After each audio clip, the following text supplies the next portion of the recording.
Hey everybody, this is Joel Toppin, and this is video number 6 here of Navajo Wars, and we're going to pick things up right where we left off in video 5. In video 5, the enemy has conducted its operation on this particular card, and now the player is ready to conduct his operation. So, what are we going to do here? We already showed how there's 3 different operations a player can undertake. It's the simple choose to operate. You move around the raid tracks, you plant corn, raid New Mexico, destroy outposts. Wouldn't be a bad idea to do that now because we got an intruder counter within movement range of family C down here. And we could also try to have a go at this mission here, knock this mission off the board. That's not a bad idea either, but I really want to take passage of time here. We already showed how planning worked. Planning would be a bad idea now, and here's why. Planning will cycle the cubes, so all the rated cubes are going to slide down. So I don't want to do that now because these cubes down here are slowing up the enemy. So I want to leave that alone. And remember, for every cube you pull out of the cup, chances are enhanced that there's going to be something bad still in the cup. So what I want to do here is I want to take passage of time and I want to walk you through how this works. So let's go through the passage of time procedure. Okay, so passage of time procedure is summarized in the chart. So those of you that are on the playtest team, you'll be familiar with these charts. And I want to walk through the chart itself to make sure that we do this exactly right, because when I'm playing, a lot of times I will skip steps because they're not relevant, and on this demonstration I want to make sure I nail them all. So here is the passage of time summary. First thing we're going to do is we're going to take all of our animals on the population display and any animals in the passage of time box, and we're going to put them into the resources box. And in this case we just had one horses counter. Next thing we are going to feed each of our animals. Now each area can feed one of each type of animal. So since we occupy 1, 2, 3 areas with our families, we could conceivably feed a maximum of 3 horses and 3 sheep. Now, this is one very strong argument against congregating. If you put all your families in one area, you're only occupying one area. Doesn't matter how many families you have in an area when it comes to feeding your animals. If you occupy only one area with all of your families, you could feed a maximum of 1 of each type of animal. What if you have too many animals in the resource box? What if I had, say, 6 horses in here? I would lose a difference equal to the number I could feed. So if I can feed 3 and I got 6 in there, I'm going to lose the other 3 and they're going to go to the out of play box. So keep that in mind. Feeding animals, important. You need to spread out. Next, we're going to harvest corn markers. This is strictly voluntary, but I am going to choose to do that, and I must pre-designate which corn counters I will flip, and I'm going to choose both of them. First is a 1. I really need a 2 here in order to feed all my people, so let's hope this is a 2. It is. We are just barely going to feed everybody. All right, so we put this in the resources box, and we're going to come to that in just a second here. Next, we're going to feed our population. Now, each area can feed a maximum of 3 people minus the number of drought counters minus the number of rancho counters. Now, there's no ranchos in any area because this is the Spanish period, not the Mexican period. So we don't have to worry about ranchos. And right now, there is no drought on the map. Now, a drought marker will be placed shortly, but not at the present time. So we can feed a maximum of 3 people from San Juan, 3 for Shiprop, and 3 for Hopi Land. Now you total all these up together to form an aggregate total. You don't have to break it down to this area you can feed 3, this area you can only feed 3 from this family, and so forth. You don't do it that way. We just summarize it all together, one big lump sum, and then we count up our population counters on the family boxes, and on the elder display. We do not count counters on the passage of time box. That's very important. We do not count these. So we got 1, 2, 3, 4, 5, 6, 7, 8, 9, 10, 11, 12. So we got 12 people we got to feed, and our land can feed 3, 6, 9, and fortunately we gathered up 3 value of corn, so we're going to spend those put them back in the corn pool, and that feeds all 12. Anybody that's unfed is removed, and it is the player's choice which one they want to remove. Do you remove an elder? You can. Sometimes that's a choice the player will make because he's thinking his elder's probably going to die in the process of this passage of time operation. But this is still strictly the player's choice. All right, we fed everybody. Now we breed animals. If the player has at least one animal in the resources box, you add one matching animal to the resources box. We have no sheep. But here's a cool thing. This is what trade goods will do for you. You can trade your trade goods in at any time to do a number of things. One of which is you can purchase animals. So we are going to trade with the Spanish in order to gain some sheep. And there's a reason why I'm doing that right now.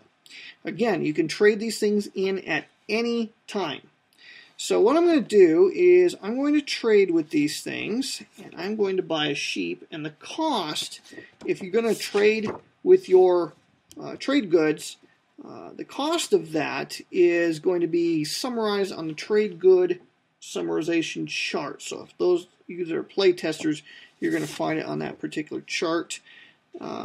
Cost 2 trade goods to add 1 AP to the AP's track, 3 trade goods to collect any 1 animal counter from the out of play box. That's what we're going to do right here. Another very cool use for the trade goods is trade 3 of them in to re-roll a die roll. But you got to take the second die roll. You don't get to choose between the two. But assuming if you had 6 trade goods, you could of course trade 3 in, roll a die. If you didn't like that, you could trade another 3 in. But remember, final die roll is what you've traded for. You can spend 4 trade goods to cancel a minor event, 5 trade goods to add 1 culture point, and so forth. Now, Sharp Traders reduces the cost associated with the trade good expenditure, so it's only going to cost me 2 trade goods. So we're going to put these back into the resources box to purchase 1 sheep counter. And again, we only have 3 trade goods available to us. We ordinarily would have more, possibly if we had the weaving cultural development. Weaving cultural development puts more trade good counters into the out of play pool, thus allowing the player to create more trade goods. So in our present game, weaving is not an option, so that is a limitation on our abilities here. So, all right, we spent our 2 trade goods, we picked up a sheep. Now we're going to breed our animals. And here's how that works. Again, for each animal that you have, if you have at least 1 animal in the resources box, you add 1 matching animal. So in this case, I'm going to add 1 matching horse and 1 matching sheep. Now let's pretend for a moment that I already had 2 horses and 2 sheep, and now it's passage of time, it's opportunity to breed my animals. Even though I've got 2 horses, I still only collect 1 horse and 1 sheep. You add 1 matching animal. So that's done. We've bred our animals. Now we adjust our population, and this is where the resource management of the game gets very cool. First thing we're going to do is convert adults into elders. Now I'm going to inspect my player hand, and I already have 1 card in my player hand that has an elder symbol on it. It's a possibility one or more of my elders could die in a few moments, but I'm going to just gamble that that's not going to take place, and I'm not going to convert any of my adult counters. Remember, a man or a woman is considered an adult. In the game, elders are not considered adults. They're a special type of population piece. So we're going to forego our opportunity to convert an elder into, or an adult into an elder. Next, we can convert child counters into adults. And that's what we're going to do with family C. We're going to take a child out of family C and a child out of family B, and we're going to make 1 man and 1 woman, and we're going to put them into the passage of time box. We put the children that we used for that back in the out of play box. So we basically traded 2 children for a man and a woman. Let me say this. It is to the player's advantage to have all the population spaces on each family box occupied. If they are unoccupied, the damage from enemy raids is more severe. So just keep that in mind. That's why I did not take the child from family A, because family A is closest to the enemy and the most likely to be harmed if a raid should occur. All right, so we've got a man and woman in that box there, passage of time box. Now, what do we want to do next? We have the opportunity now to discard cards from our hand to place a matching population counter into the passage of time box. So in our hand, whoops, wrong window. In our hand, we have an operations card that has an elder symbol on it. So here's what we're going to do. We're going to discard this card, and we are going to place a elder into the passage of time box. All right, now what we're going to do is, if our culture is greater than 0, we may create new families in the Canyon de Chelly area using counters from the passage of time box. Now, I emphasize if our culture is above 0. Remember, the culture marker could be bottomed out at 0.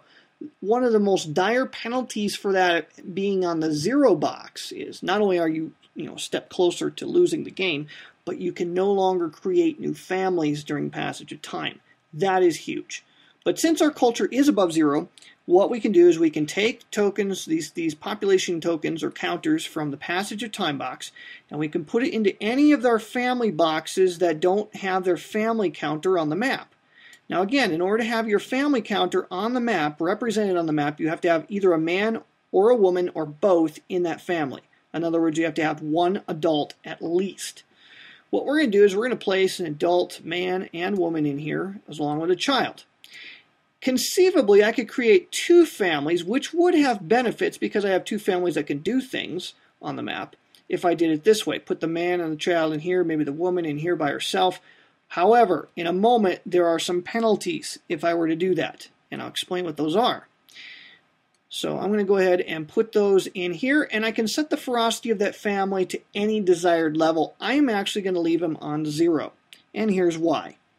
The next thing we're going to do is we're going to adjust culture points. We get +1 culture for each newly placed elder. So this elder here goes into the elder box, and we are going to get 1 culture point for placing him into that box. So we're back up to 10. Next thing we do is we're going to subtract 1 culture for each empty space on a newly placed family's box. So because we're placing this family with no empty spaces for the population pieces, each space is filled, we have no penalty there. If I were to place 1 adult in here, I would be penalized 1 culture for family D and 2 culture points for family E because there are 2 empty spaces here and 1 empty space here. So that's why we put everybody together. But hold on, we do have religion level 1 cultural development. The benefit of this is we gain 1 culture point when a new family is created during passage of time. So what that's going to do is give me 1 more bonus point. And we got a new family out of the whole deal. So that is the adjust population step. If we have any counters still in the passage of time box, at that point, say if we had any child counters in here, we could then place them into empty boxes on family boxes that are already represented on the map by a counter. We don't have any of those, so we're going to skip that. Next, we're going to make an elder death check for each elder on the elder display. We're going to start with this guy here. I got to roll, let me zoom in so you can see the numbers here a little bit better. I got to roll 1 or 2 for him to die. So anything higher than 2, he lives, and that's what we're going to want. And I roll 3, so he lives. Next one, I roll a 1. Now, if I had 2 trade goods, because I have sharp traders, if I had at least 2 trade goods, I could have traded those in and re-rolled the die there, but I don't. I only have 1. So he's going to die and go back into the available stock. Last guy here, anything higher than a 1, and we rolled a 2, just barely. So he lives, and we came out of that all right. We ended up with 3 elders left on the elder display.